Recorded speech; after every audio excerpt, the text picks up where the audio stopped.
los nombres en las Escrituras tienen un significado.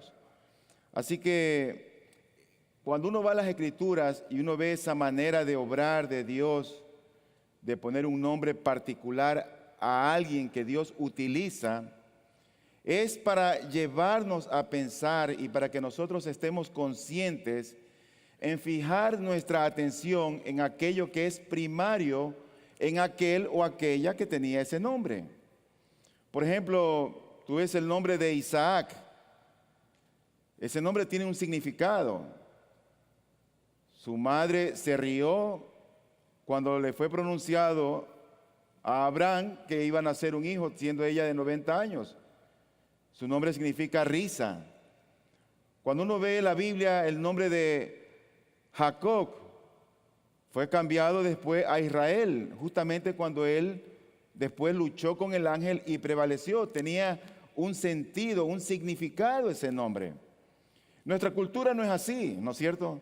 Nosotros más bien, si vamos a ver una película y el actor es bien parecido, el actor es guapo o la actriz resulta muy hermosa, probablemente nos gusta el nombre y queremos que nuestros hijos sean como ese actor. Por eso es que tú ves muchos nombres de artistas hoy en nuestro medio. Esa es la cultura. Pero nosotros ponemos un nombre porque nos gusta, porque rima bien, porque suena como de una cinematografía medio hollywoodense. Pero los nombres en la Biblia tenían un significado y tenían un sentido muy particular. Ahora, cuando nosotros entendemos los nombres, nosotros vamos a comprender la abundancia de la obra de ese Dios que se hizo hombre. Así que el día de hoy mi propósito es ver con ustedes 7 nombres que la Biblia menciona acerca de ese Dios hecho hombre y su significado para que nosotros podamos al mismo tiempo comprender su gloriosa obra en favor de su pueblo, en favor de su iglesia. Mi primer punto tiene que ver con aquel nombre que conocemos al Dios hombre, que es el nombre de Jesús. La Biblia llama a ese Dios que se hizo hombre, lo llama Jesús. Dice Mateo capítulo 1, versículo 21, y dará a luz un hijo y le pondrás por nombre Jesús, porque Él salvará a su pueblo de sus pecados. Déjeme decirle a manera de introducción que hay muchos textos en la Biblia que podríamos colocarlos para verificar cada uno de los nombres que vamos a decir. Yo me he limitado a tomar 1 o 2 versículos porque de por sí este sermón tiene muchos textos que yo quiero compartir con ustedes. Así que la Biblia habla de que uno de los nombres con el cual nosotros conocemos a ese Dios hecho hombre es el nombre de Jesús. Y ese nombre le fue dado a Jesús de una manera intencional. Y tiene un doble propósito. El primer propósito es que ya había sido dado ese nombre en el Antiguo Testamento. Cuando uno va a las Escrituras, en Números capítulo 13, versículo 16, dice la palabra del Señor: así se llamaban los hombres a quienes Moisés envió a reconocer la tierra. Ustedes recuerdan la historia, Moisés mandó unos espías y dentro de esos espías habían 2 hombres. Pero uno en particular de aquellos hombres fieles se llamaba Oseas. Y dice la Escritura, pero a Oseas, hijo de Nun, Moisés lo llamó Josué. Josué. Usted me dirá, ¿y dónde está el nombre de Jesús? Bueno, ya lo vamos a ver en breve. Pero Josué vamos a ver que es un tipo de Cristo, es una prefigura de Cristo. Y este hombre se llamaba inicialmente Oseas, pero le fue cambiado a Josué. Así que mi segundo punto, con el propósito de haber puesto el nombre de Jesús, es que ese nombre nos da a nosotros una visión clara de su obra, de su trabajo. Jesús fue equipado por Dios con un propósito, el propósito de rescatar a su pueblo, de rescatarnos de esa mala manera de vivir. Antes estábamos muertos en nuestros delitos y pecados. No estábamos heridos, no estábamos enfermos, no estábamos en coma, Según Efesios 2, 1 al 3, dice la Biblia que estábamos muertos. Cristo vino, tomó nuestra culpa y nos dio vida. Por eso que la salvación es tan gloriosa, es tan grande, porque no depende de nosotros. La salvación depende del Señor, no depende de lo que yo haga, depende de lo que Cristo hizo. Jesús es la forma griega del hebreo que la Septuaginta, ustedes saben, la Septuaginta es el Antiguo Testamento en griego, en hebreo traducido al griego. Hebreo y arameo traducido al griego. Esa es la Septuaginta. Y la Septuaginta traduce el nombre de Josué como Yoshua, en nuestro idioma Josué. Así que Yoshua o Josué se deriva de un verbo que quiere decir yaomai, que eso significa sanar. Por eso cuando tú vas a la Biblia y ves que el Señor salvó, también puede usar la palabra sanó, porque tienen la misma raíz.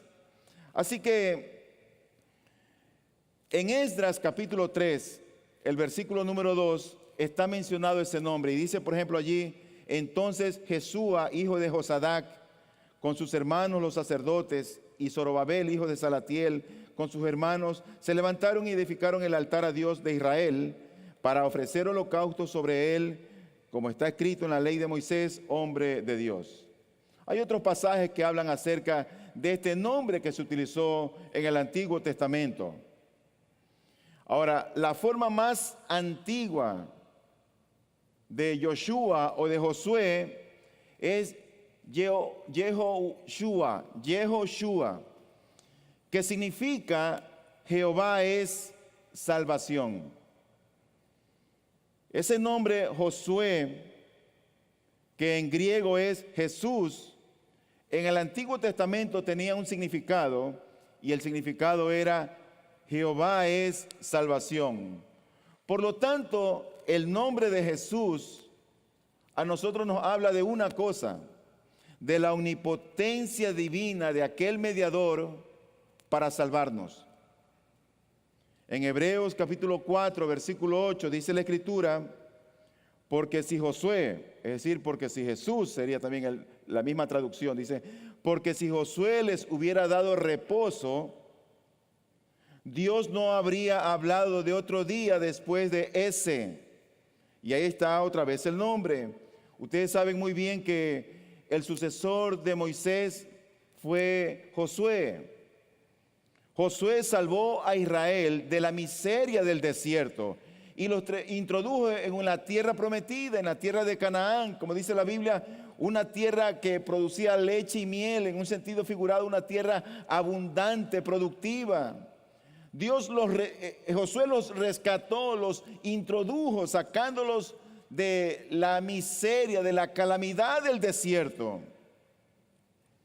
Pero por otro lado, Jesucristo o Jesús nos ha salvado de la miseria del pecado para llevarnos al reino de su amado Hijo, al reino de los cielos. Josué, ustedes saben que fue un hombre que salvó siendo un ser humano, pero Jesús fue el Dios hecho hombre, autoexistente, eterno y todopoderoso. Pero el nombre de Jesús, por otro lado, expresa también la divinidad o la deidad del Señor, sobre todo en la salvación que fue planificada por el Padre. Pero al día de hoy, ese nombre, el nombre de Jesús, es casi, como yo diría, un uso común que se le da en el mundo entero. Y como que se ha perdido un poco el contexto de ese esplendor del significado real de lo que quiere decir, de lo que significa Jesús. Ustedes oyen hablar a un artista, Jesús Fichamba. Ustedes oyen hablar a futbolistas, Marlon de Jesús. Tenemos nosotros en el trabajo un colaborador nuestro que se llama Jesús Trujillo. Y así por el estilo hay una serie de personajes que se llaman Jesús.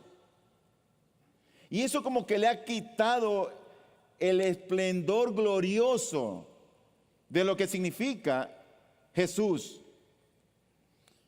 Yo creo que debe ser ese nombre elogiado no solo como amigo de la gente, no solo como amigo de los niños, sino como el amigo de los pecadores, el amigo de los niños pecaminosos. Ese es Jesús.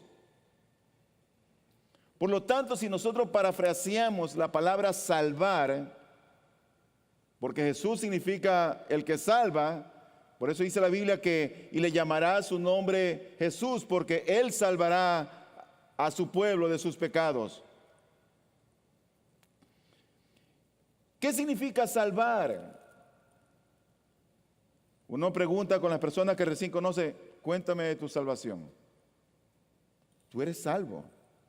Si tú lees el progreso del peregrino de Juan Bunyan, tú vas a encontrar ahí que mucha de esa pregunta querían saber si realmente esas personas habían experimentado el nuevo nacimiento, se habían pasado de las tinieblas a la luz admirable, es decir, si eran cristianos. Jesús otorga la salvación gratuitamente. Por eso es que cuando uno parafrasea esa palabra salvar, ese salvar es liberar a alguien del mal más grande y traer el más grande de los bienes a los hombres. Cuando alguien ha experimentado la gloriosa salvación, deberíamos darnos por dichosos, por bienaventurados, de que Cristo, siendo nosotros aún pecadores, se fijó en nosotros, no mereciéndolo. ¿Qué bueno había en nosotros? Nada, absolutamente nada, porque estábamos muertos en nuestros delitos y pecados. En resumen, yo encuentro los siguientes elementos en el nombre de Jesús. En primer lugar, el significado de Jesús quiere decir que Él es el que libera de la opresión del pecado. En segundo lugar, aquel que otorga el gozo al hombre, así como cuando el rey conquista a sus enemigos, salva al pueblo y el pueblo está gozoso por la gloriosa salvación del rey. Y en tercer lugar, aquel Jesús lo hace no como un simple hombre, como lo hizo Josué. La diferencia es que Él es el Salvador, tanto de acuerdo con su divinidad, con su deidad, así como también con su humanidad. Pero el otro nombre con el que conocemos al Dios hombre es el nombre de Cristo. En Mateo capítulo 16, versículos 16 y 17, dice la Escritura: respondiendo Simón Pedro dijo: tú eres el Cristo, el Hijo del Dios viviente. Y Jesús respondiendo le dijo: bienaventurado eres, Simón, hijo de Jonás, porque esto no te lo reveló carne ni sangre, sino mi Padre que está en los cielos. Ahí tenemos nosotros el otro significado de Jesús, o el otro nombre de Jesús. Pero ¿qué significa la palabra Cristo? ¿Qué significa ese nombre? Bueno, Cristo es el nombre designado con su oficio, con su obra. Por así decirlo, Jesús es un nombre de pila. Es como cuando tú ves a alguien, ¿cómo se llama usted? Juan Aguirre. ¿Y qué es usted? Abogado. Ese es su oficio. Su nombre es Juan. Bueno, Cristo es el nombre designado a su oficio, pero cuando uno habla de Jesús, en lo que vimos, es el beneficio que uno adquiere de ese oficio de Cristo. ¿Cuál es el beneficio? La salvación.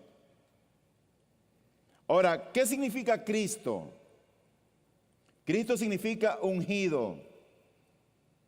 Eso significa Cristo.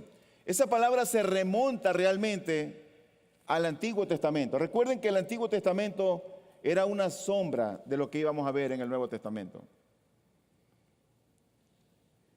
Así que en el Antiguo Testamento se usaba esta palabra Cristo, que viene de una palabra hebrea que es Mashiach, y eso significa Cristos.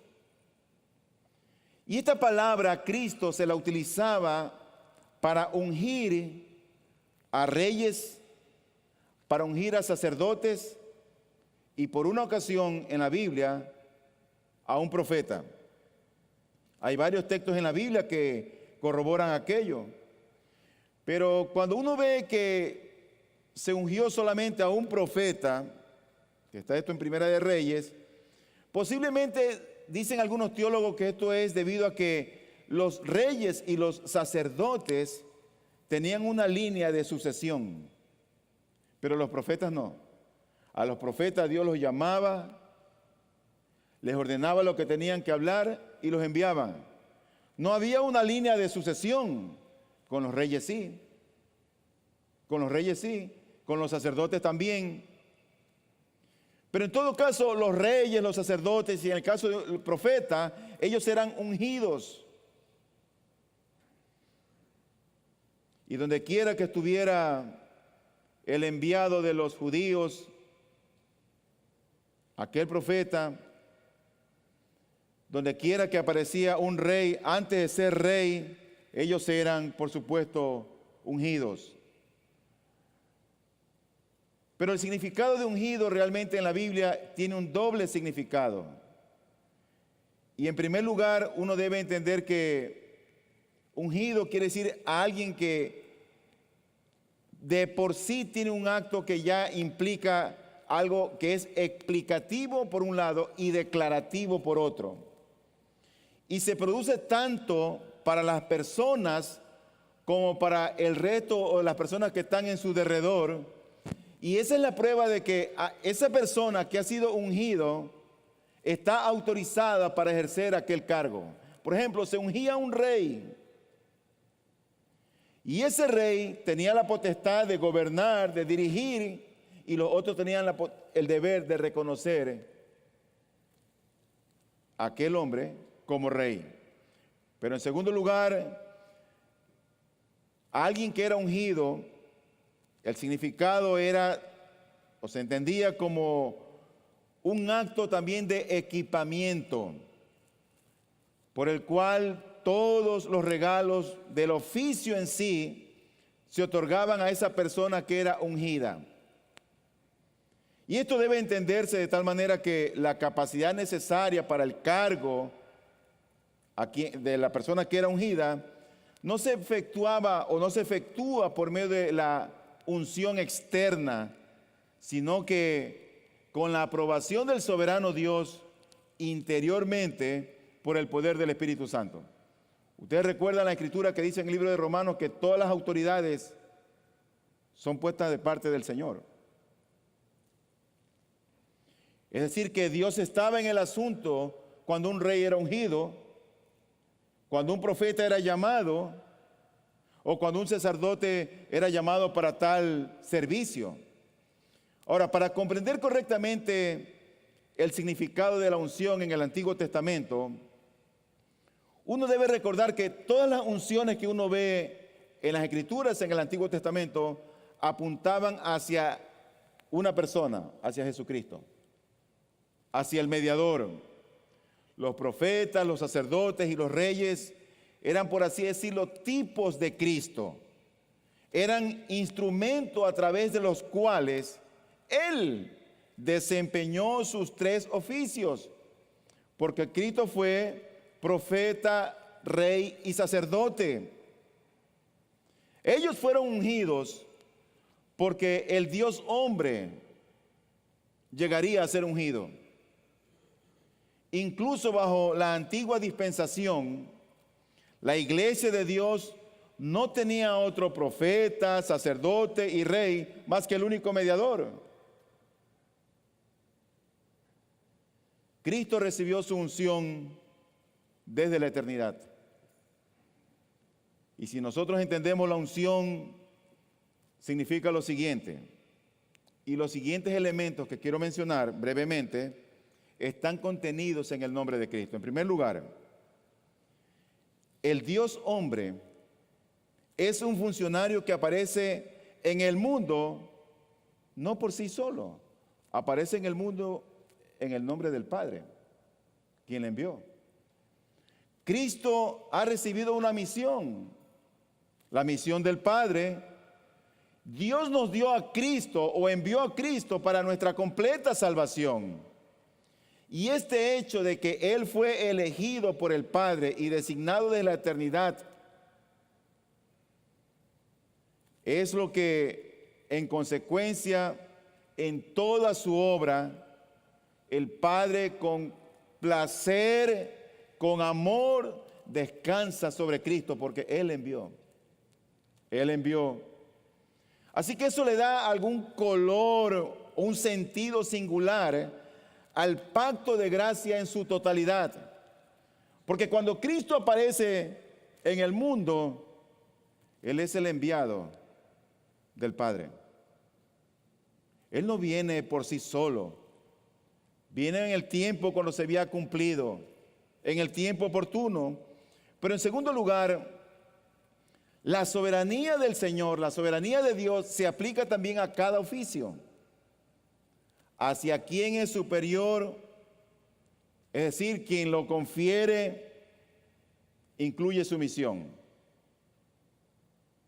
La vida de Cristo aquí en la tierra fue una vida de sumisión al Padre. Siempre. Pero sobre quienes ejecutaba ese oficio, sobre la humanidad, siendo el Dios hombre, siendo el ungido, siendo el Cristo, Él en cambio ejercía autoridad. Autoridad.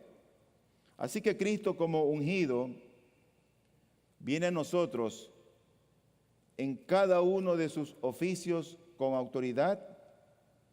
¿Y sabe qué nos exige? Sumisión. Sumisión.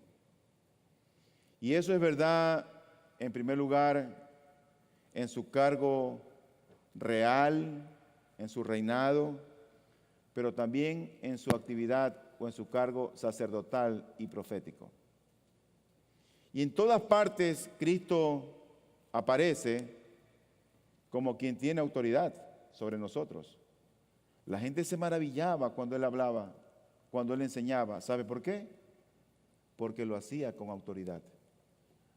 Cuando nosotros leemos las Escrituras, cuando leemos su palabra, ¿estamos sumisos bajo ella? Porque es la palabra de Cristo. Dice Colosenses, Pablo escribiendo a esta iglesia, que la palabra de Cristo more en abundancia en nuestros corazones. Cantando con salmos. Así que Él enseña como alguien quien tiene autoridad, no como los fariseos, no como los escribas. Cristo no viene a la tierra como un filósofo que elogia o presiona sus ideas. ¿Sabe cómo viene Cristo? Como el ungido del Padre. Así aparece Cristo.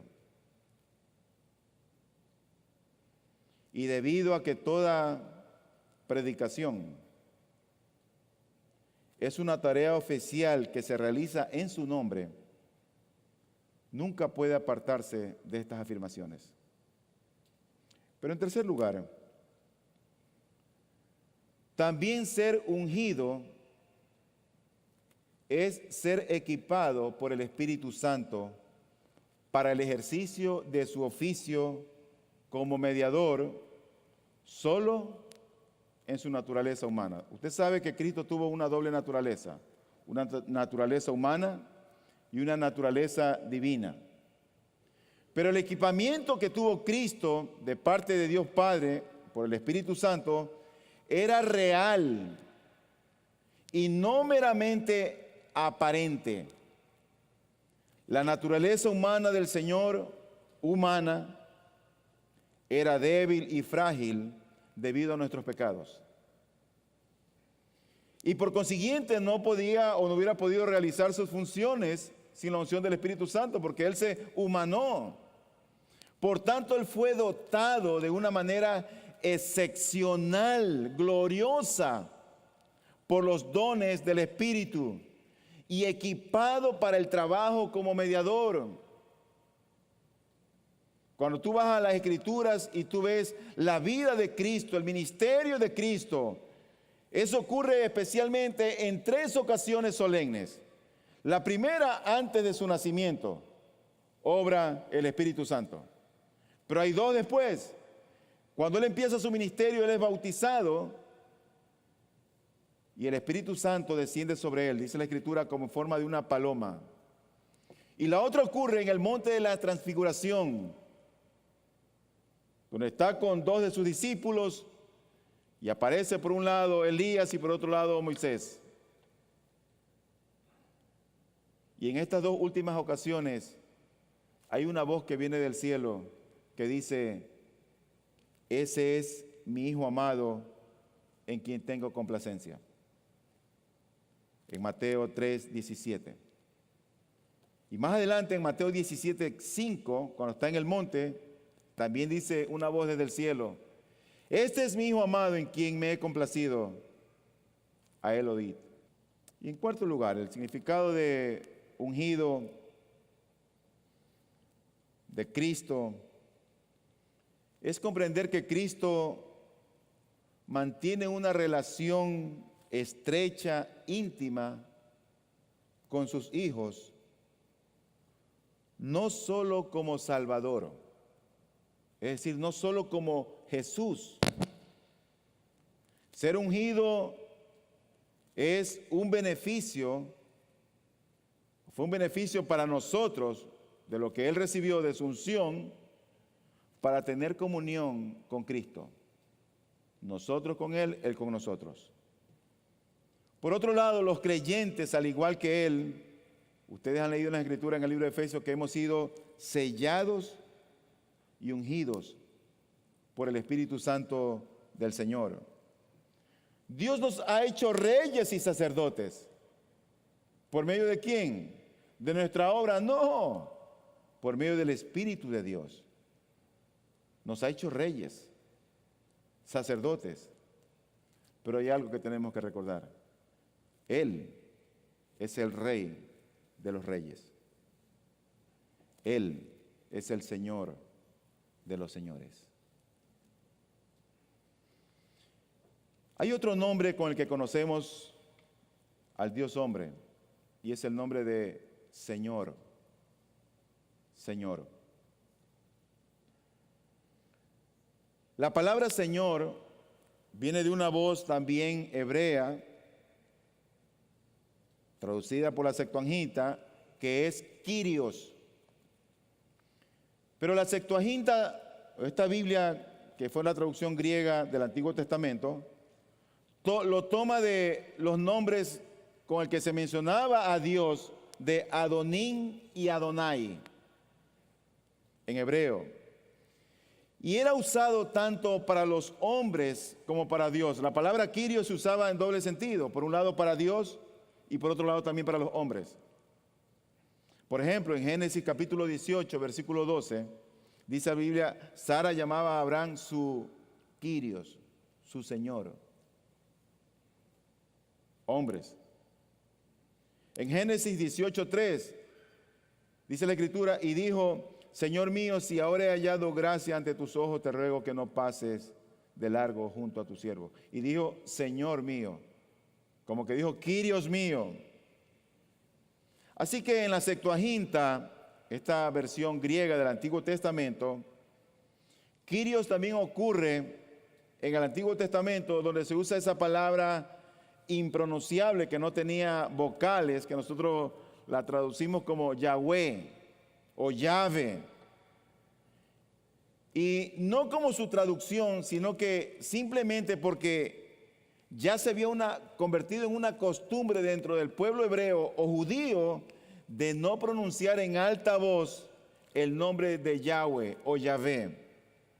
Entonces los judíos pusieron en vez de Yahweh o Yahvé el nombre Adonai. Cuando la Septuaginta vino, hicieron la traducción pusieron el nombre de Kyrios, más alejado todavía. Pero también en el Nuevo Testamento, esa misma palabra griega, Kyrios, se refiere en general a Dios el Padre. En el libro de Mateo capítulo 1, versículo 20, dice: pero mientras pensaba en esto, he aquí que se le apareció en sueños un ángel del Kyrios, un ángel del Señor. Aquel Señor, aquel Kyrios, aquel Jesús, aquel Cristo, Él es nuestro Señor como mediador, poseyendo ambas naturalezas, como Dios y como hombre. Y esto queda suficientemente claro por la expresión que el apóstol Pablo menciona en Romanos capítulo 15, versículo 6, donde dice él: para que unánimes a una voz glorifiquéis al Dios y Padre, por un lado, y luego dice, de nuestro Señor Jesucristo, de nuestro Señor. Y aquí Señor, por lo tanto, significa su valor como mediador. Como mediador. Ustedes saben que Cristo ha sido el mediador del nuevo pacto. Dios el Padre confió en su Hijo, en el enviado, para que sea el mediador de ese nuevo pacto que ha hecho con su iglesia. Así que debe entenderse en el mismo sentido cuando Pablo menciona en 1 Corintios 8:6, él dice: sin embargo, para nosotros hay un solo Dios, el Padre, de quien proceden todas las cosas y nosotros somos para Él. Y un Señor, Jesucristo, por quien son todas las cosas y por medio del cual existimos nosotros. Y aquí la existencia como Dios y la existencia como Señor se distinguen claramente sin que se niegue que en sí mismo Cristo es Dios y el Padre es Señor. Por eso Cristo es llamado nuestro Señor como mediador. Y hay dos cosas que uno debe tener en cuenta y en claro: que Cristo, por el don del Padre, fue llamado y elegido, o fue enviado hacia nosotros. Pero también, por otro lado, Cristo padeció, murió por nosotros, y Él ha obtenido un derecho exclusivo de posesión de los creyentes. Nosotros pertenecemos a Él. Él es nuestro Señor. Nosotros somos sus esclavos. Y todos nuestros derechos deben ceder delante de Él. Decía Pablo: soy un doulos, o soy un esclavo de Cristo.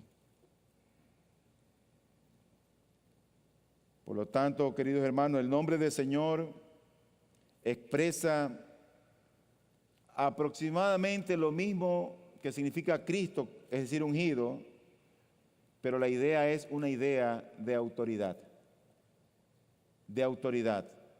Así como había autoridad en el rey, había autoridad en un profeta, o había autoridad en un sacerdote, cuando uno habla de Cristo como Señor, como Kyrios, eso implica que también hay autoridad en aquel nombre glorioso que el Padre le dio.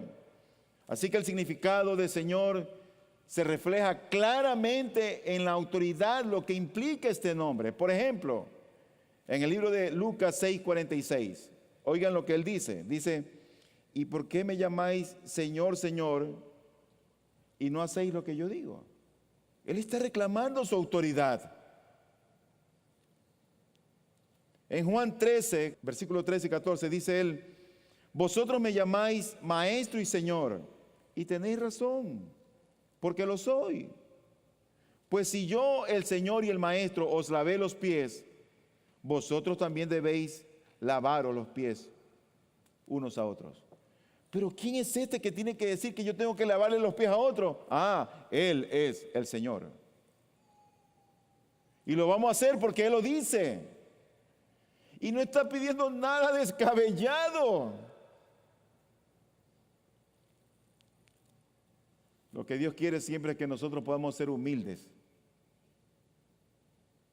Que podamos ver como Cristo vio, que podamos pensar como Cristo pensó, que podamos sentir como Cristo sintió, que podamos hablar como Él habló, que podamos actuar como Cristo actuó. Él tiene autoridad para demandarnos eso. Él la tiene. Si hay alguien a quien nosotros tenemos que compararnos y vernos, es a Cristo. En su gloria, en su esplendor, pero también en su humanidad. El cuarto nombre con el que conocemos al Dios hombre es, la Biblia lo pone como Hijo de Dios.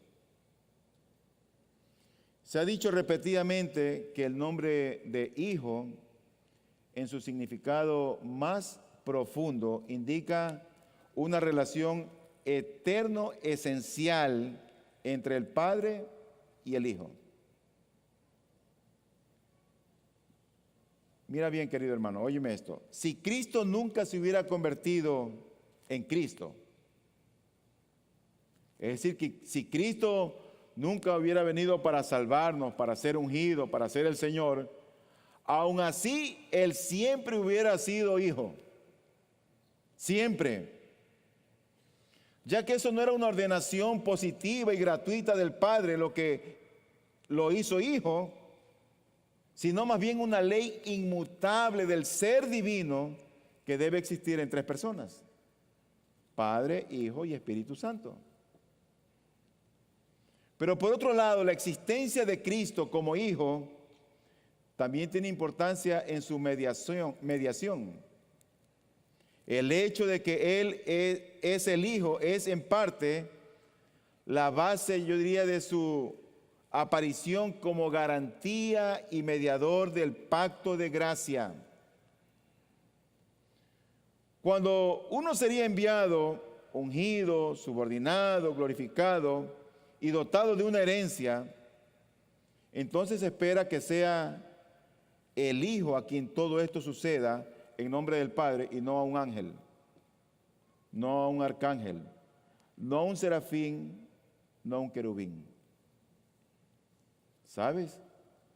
Dios envió a su único Hijo para rescatarme, a mí y a ti. Ese Dios se hizo hombre. Y ese Dios hombre vivió una vida de subordinación al Padre. Así que como Hijo eterno del Padre, Él puede lograr y experimentar estas cosas sin que ocurra nada anormal. En 2 de Samuel 7:14 hay un texto muy acorde para esta instrucción que dice: yo seré padre para él y él será hijo para mí. Cuando cometa iniquidad, él nunca la cometió, pero en la cruz llevó nuestros pecados. Cuando cometa iniquidad, lo corregiré con vara de hombres y con azotes de hijos de hombres. Pero si tú ves ahí, yo seré padre para él y él será hijo para mí. Pero ocurre que el Israel espiritual entendió el significado de lo que es hijo de Dios, de aquel nombre. Ellos entendieron. Por lo tanto, su relación también intertrinitaria. Ellos que entendían.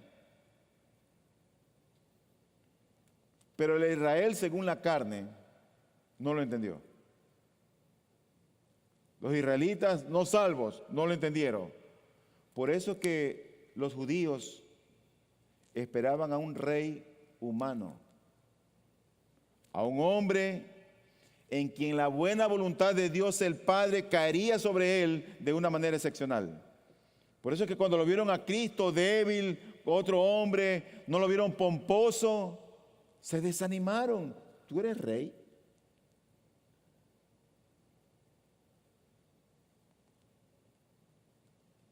Y en la boca del Salvador, Hijo de Dios, por lo general tiene un significado mucho más profundo. ¿Sabes por qué? Porque conecta aparentemente con esa filiación eterna con el Padre. Hijo de Dios. Nosotros creemos en el Padre, en el Hijo y en el Espíritu Santo. Miren lo que dice el Señor en Juan capítulo 10, versículo 36. Dice, a quien el Padre santificó y envió al mundo, vosotros decís blasfemas, porque dije, yo soy el Hijo de Dios. Cristo dijo, yo soy el Hijo de Dios. Y la gente que, el Israel carnal, los que no entendían, ¿saben lo que decía? Estás blasfemando. Hijo de Dios. Tú, carpintero, hijo de José y María. No lo entendieron. Y lo acusaron de que estaba blasfemando. Así que la razón por la cual Cristo se ha convertido en nuestro mediador y nuestra cabeza de pacto está en esa intimidad eterna que tiene con el Padre. En Gálatas 4, versículo 6, dice, y porque sois hijos, nosotros, Dios ha enviado el Espíritu de su Hijo a nuestros corazones. ¿Sabe qué es lo que clamamos? Abba, Padre. Como papito lindo, papito bello, papito hermoso. ¿Tú notas la conexión de esa intimidad, de esa relación, de esa filiación eterna de Dios el Hijo con su pueblo nosotros? ¡Qué bendición! Disfrutar de la salvación y disfrutar todo lo que implica. Así que Él es el Hijo desde la eternidad. Nosotros somos hijos de Dios a través de la adopción y la recreación según la imagen de Cristo. En quinto lugar, otro nombre con el que conocemos al Dios hombre es Hijo de Hombre. ¿Has leído esa expresión en la Biblia? Hijo de Hombre. Y este nombre también se deriva del Antiguo Testamento. En el libro de Daniel, capítulo 7, versículos 13 y 14, dice la Biblia, seguí mirando en las visiones nocturnas y he aquí con las nubes del cielo venía uno como un hijo de hombre, que se dirigió al anciano de días y fue presentado ante él. Y le fue dado dominio, gloria y reino para que todos los pueblos, naciones y lenguas le sirvieran. Su dominio es un dominio eterno que nunca pasará y su reino uno que no será destruido. ¿Quién es ese hijo de hombre?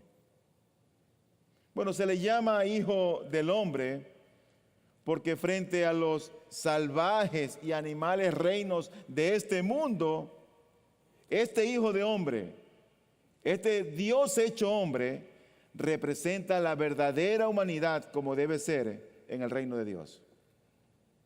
Un reinado totalmente diferente, sin igual, único. Cuando uno piensa, querido hermano, que Dios nos ha trasladado del reino de las tinieblas al reino de su amado Hijo, uno se deleita pensando que nosotros aquí somos aves de paso, que somos peregrinos, que somos extranjeros, que nuestra ciudadanía realmente no está aquí. Qué deleite para nosotros comprender que ese Dios que se humanó, que se hizo hombre, representa a la verdadera humanidad como debe ser en el reino de Dios. Hijo de hombre. Pero al mismo tiempo, hijo de hombre, ¿sabes a dónde apuntaba eso? Apuntaba hacia la divinidad o hacia la deidad del Señor. Él es el Hijo del Hombre. que se distingue de todos los demás hombres a través de algo especial. Cada vez que tú ves esa frase, ese título, ese nombre de Jesús con el cual se lo conoce como hijo de hombre, está conectado con algo de su divinidad. Y eso a nosotros debe llamarnos la atención y debemos deleitarnos en nuestro Señor. Por ejemplo, en Mateo capítulo 9, versículo 6, dice: pues para que sepáis que el Hijo del Hombre tiene autoridad en la tierra para perdonar pecados. ¿Tú recuerdas ese pasaje? Él dijo: toma tu lecho, levántate y anda. El Hijo del Hombre, poder para perdonar pecados. ¿Hacia dónde estaba apuntando? Hacia la divinidad de Él. Mateo 26, 64. Jesús le dijo: tú mismo lo has dicho. Sin embargo, os digo que desde ahora veréis al Hijo del Hombre sentado a la diestra del poder y viniendo sobre las nubes del cielo. Divino, glorioso. Mateo 16, 27. Porque el Hijo del Hombre ha de venir en la gloria de su Padre con sus ángeles, y entonces recompensará a cada uno según su conducta. Mateo 12, 8. Porque el Hijo del Hombre es Señor del día de reposo. La multitud realmente no entendía esto de Hijo de Hombre. No veían su santidad, no veían su pureza, no veían su divinidad. Por eso lo crucificaron. No la entendían. Como mucha gente en las iglesias hoy, no conocen de Cristo. Conocen de los signos, conocen de los cánticos, conocen la dirección de la iglesia, pero no conocen al Señor. En aquellos tiempos tampoco conocían al Hijo del Hombre. Tanto así que Jesús les pregunta en Mateo 16, 13 y les dice: cuando llegó Jesús a la región de Cesarea de Filipo, preguntó a sus discípulos diciendo: ¿quién dicen los hombres que es el Hijo del Hombre? ¿Tú qué dices? ¿Sabes lo que dijeron aquellos hombres?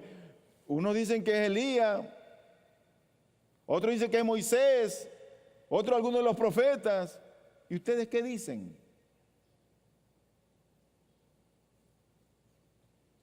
Y ahí fue cuando aquella frase de Pedro: tú eres el Cristo, el Hijo del Dios viviente. Lo conocían. ¿Sabes que la diferencia entre un cristiano y alguien que no lo es solamente una?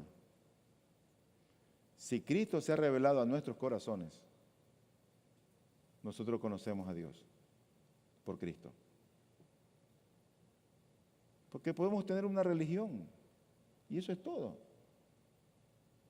Nos gusta la moral, nos gustan las buenas costumbres, nos gustan las predicaciones. Y tal vez por eso la gente va a la iglesia. Pero los hijos de Dios nos deleitamos en Él. Nos deleitamos en su palabra. Disfrutamos de la salvación gloriosa que nos ha dado. Honramos su nombre. Vivimos para Él. Le alabamos, le adoramos. Tenemos la confianza que cuando pecamos, pedimos perdón y Él nos perdona. Entendemos el significado de su sangre, entendemos el significado de su cuerpo molido en la cruz, porque le conocemos. Pero hay otro nombre con el que conocemos al Dios hombre, y ese es el nombre que se lo conoce como siervo, con S, no con C. Siervo. Mateo 12, 18. Dice la Escritura: mirad mi siervo a quien he escogido, mi amado en quien se agrada mi alma. Sobre él pondré mi espíritu y a las naciones proclamará justicia. Está diciendo un texto del Antiguo Testamento, pero es una clara alusión, una referencia a Jesús como siervo. En Hechos 3:13 dice la Biblia: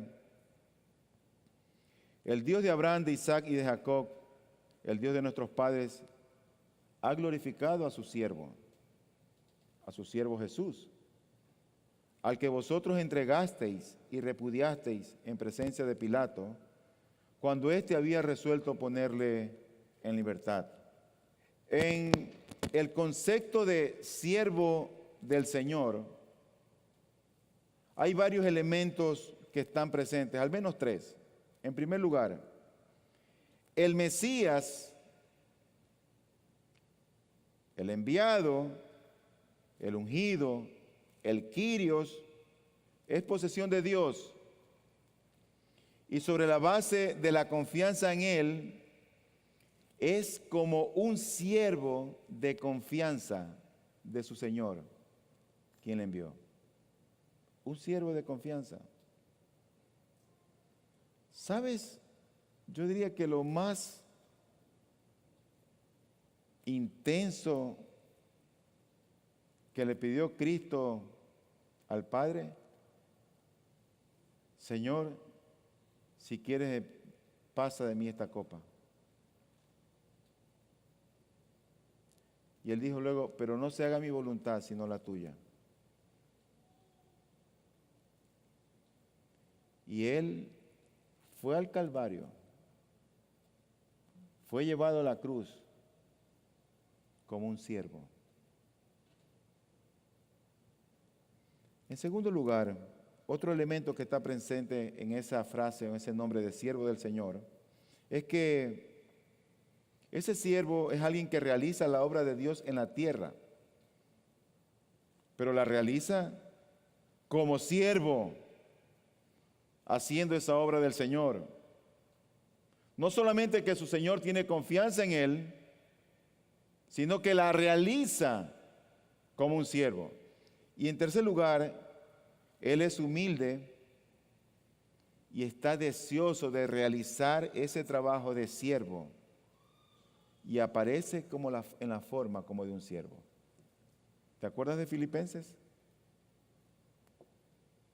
Cristo, siendo Dios, no tuvo en gran cosa aferrarse siendo Dios, sino que se despojó a sí mismo, tomando forma de hombre.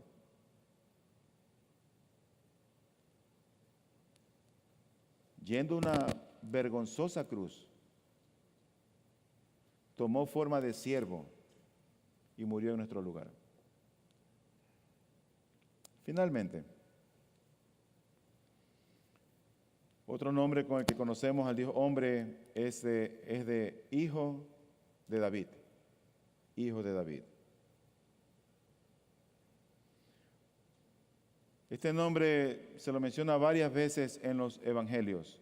Por ejemplo, en Mateo capítulo 9, versículo 27, dice la Biblia: al irse Jesús de allí, 2 ciegos le siguieron, gritando y diciendo: Hijo de David, ten misericordia de nosotros. ¿Por qué no le dijo Jesús? ¿Por qué no lo llamó Cristo? Bueno, ese era otro nombre que él tenía como hijo de David. Así que el nombre hijo de David hace alusión no solo a su linaje según la carne o la descendencia de David, sino sobre todo a su valor real como sucesor de este rey, del linaje de David. Marcos 10:47 dice: y cuando oyó que era Jesús el Nazareno, comenzó a gritar y a decir: Jesús, hijo de David, ten misericordia de mí. El último texto que quiero ver con ustedes está en Marcos mismo, capítulo 12, versículo 35 al 37.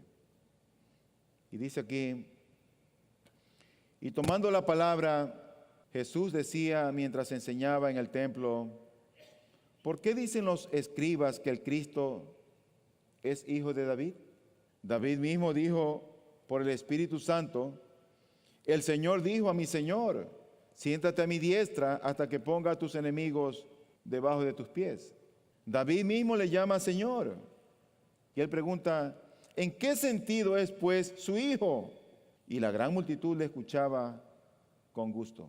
Por no entender el significado de este nombre, el Señor se vio obligado a recordarles que este hijo de David también era el Señor de David y que su reino es una orden o es de un orden más alto, más elevado que el de un sucesor ordinario y terrenal.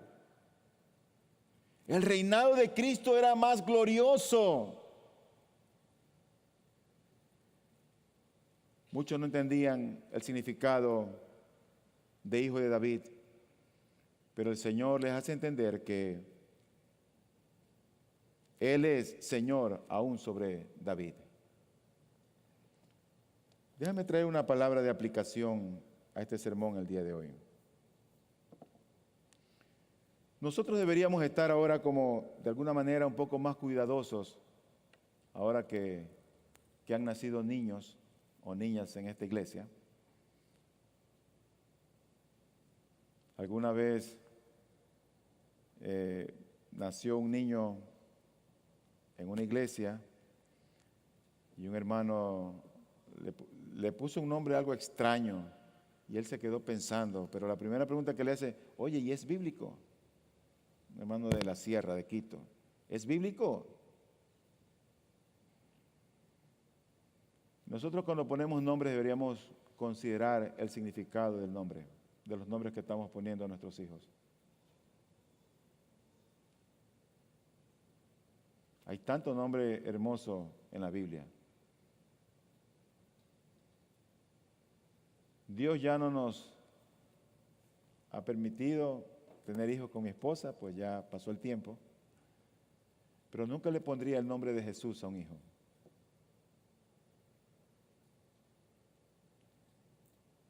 Porque justamente ese nombre tan glorioso al día de hoy es blasfemado abundantemente.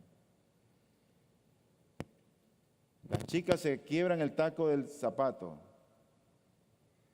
y mencionan el nombre de Dios o de Cristo o de Jesús. Se les pasa el taxi o el carro y mencionan el nombre de Cristo, de Dios o de Jesús. Así que la primera es tener cuidado en poner los nombres. No pongas los nombres porque te rima bonito, porque te suena bonito. Considera los nombres que hay que elegirle a los hijos. Pero en segundo lugar, tengamos cuidado con el pronunciar el nombre del Señor en vano y no quebrantar el mandamiento de Éxodo 20. Porque este es un nombre tan glorioso que los creyentes en el Antiguo Testamento ni siquiera se atrevían a pronunciar el nombre de Dios. Y como era Yahweh sin vocales, decían Adonai. Pero el nombre de Él a veces es tan blasfemado, es tomado en vano. Y nosotros, hermanos, debemos ser muy cuidadosos en no pronunciar el nombre de nuestro glorioso Salvador y Señor en vano. Que Dios nos ayude en verdad a que podamos honrar su nombre. Que el nombre de Él lo usemos para proclamar el Evangelio, para hablar de quién es Cristo, pero no con las cosas triviales que pasan en esta vida. Las redes sociales tristemente están repletas de chistes agrios donde se usa el nombre del Señor en vano. No caigas en la trampa, ni tampoco te des del lado de eso para festejar algo que trae deshonra al nombre de nuestro Señor. No festejes con ellos que no conocen a Dios. Pero si tú conoces al Señor, toma su glorioso nombre para proclamar quién es Él, para que tú le cuentes la gloriosa salvación que ha traído a tu alma. Pero no cuando se te rompe un vaso, no cuando se te parte la uña, no cuando te muerdes la lengua. Usa el nombre de Él para traer gloria a su nombre y proclamar su nombre mientras vivamos hasta los últimos días de nuestra vida en esta tierra.